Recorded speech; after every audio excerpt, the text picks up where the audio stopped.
Hi, I'm Tatiana. I'm 11 years old, and when I was 5 months old, I got hit by an 18-wheeler on Mass Pike because we were going to Six Flags, my family and I, and we got a flat tire, so we pulled to the side of the road. In the 18-wheeler, the man who was driving it must have fell asleep and being overworked because when he fell asleep, he swerved over and hit the back of our car. And that's why I must have gotten whiplash when I was in the car seat. My mother got thrown out of the car, and I was trapped in there with my brother and his friend. My mother comes back up from being thrown out of the car, and she finds out that a woman has taken me out of the car and helped me. She said she remembers feeling no pain because of her adrenaline was going so much. I mean, she just got whipped out of the car by getting hit by an 18-wheeler, but she said she was bloody.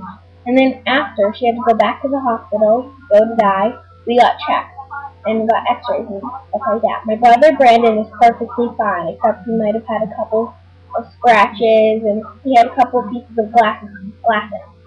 My mother had to get back surgery and get metal and had to reconstruct her whole entire back because it got damaged so much from being whipped out of the windshield of the car and thrown into a ditch. They never did an x-ray on me, which I don't understand. I was only 5 months old, but they should have still done an x-ray or an MRI.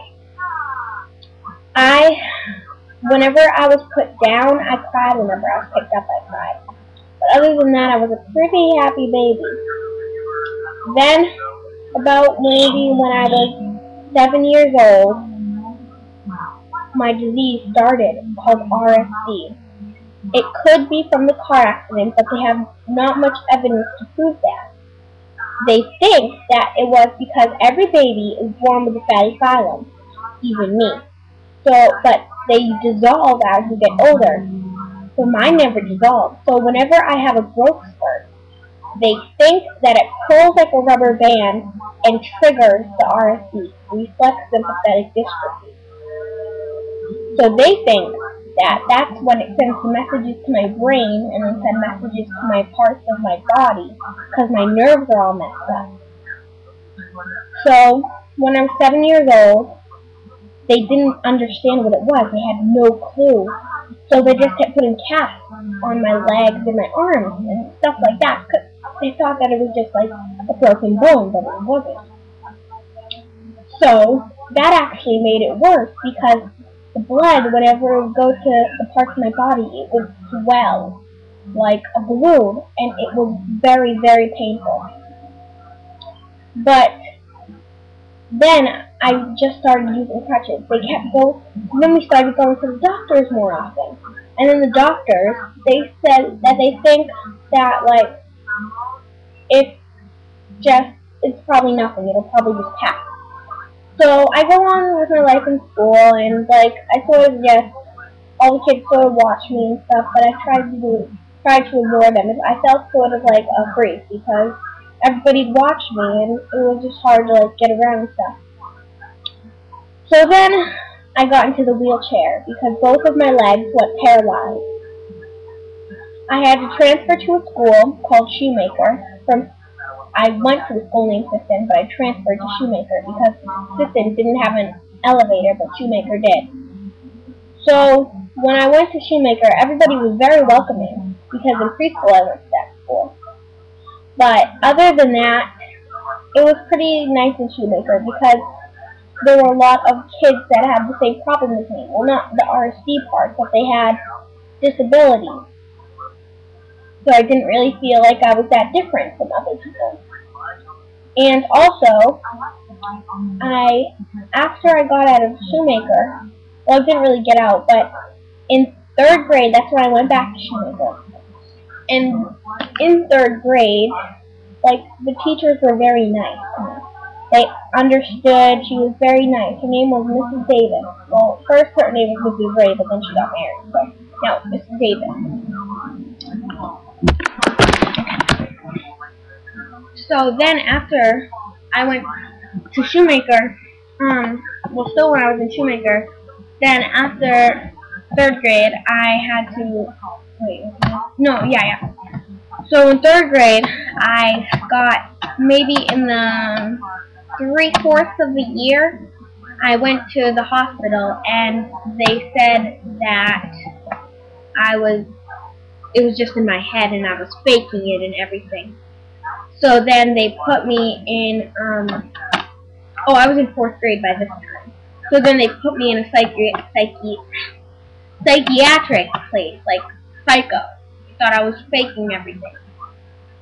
So this is when the story starts getting a little harsh. So like, I was paralyzed from here down. I couldn't move anything, and it hurt to sit up. I don't know why, it just hurt whenever I tried to sit up, so I tried to avoid that. The hospital, I had to share a room with a girl that she was bipolar, so like, whenever I would try to go to bed, she would smack me, pull my nose, throw stuff at me. It was very hard to sleep like next to a girl like that. And my mother wasn't allowed to sleep at the hospital with me. And when I first went there, I was crying my eyes out. And I had a little journal. And I used to pray to God every night that I would get out of that hospital, because it was such a terrible place. So then I remember that I was just laying on the bed, and the doctors, they were saying, telling my mom, they're like, oh, she's just making a scene.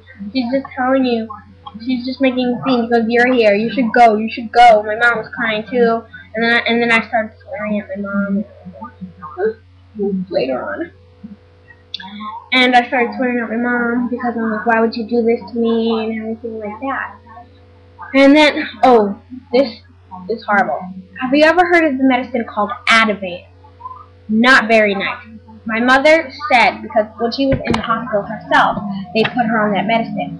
And they were going to put me on that medicine. But my mom said, no way. But still, they gave me that medicine on the day that I was supposed to go out somewhere to like a restaurant with my mother.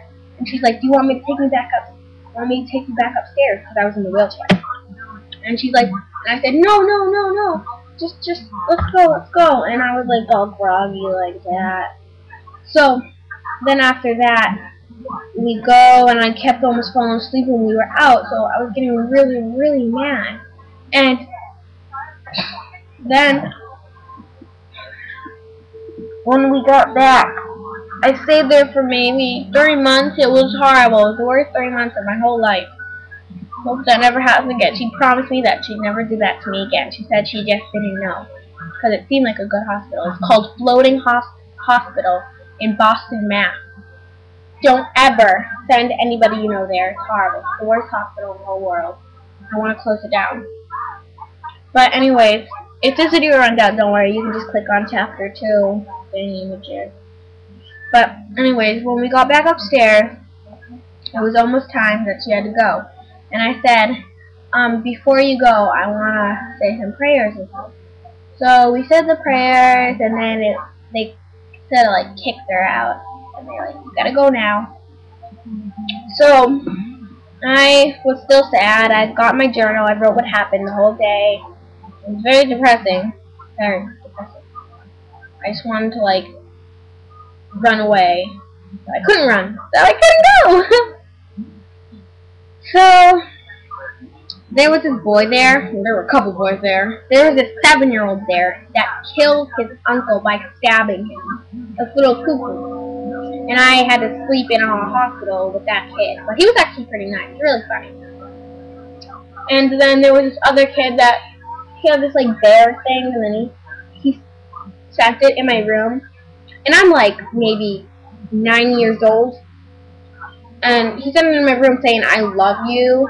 And he's like, here's my number, baby. Call me whenever you want. So, yeah. And then I met this girl. She was really nice. She had problems with, like, eating and stuff.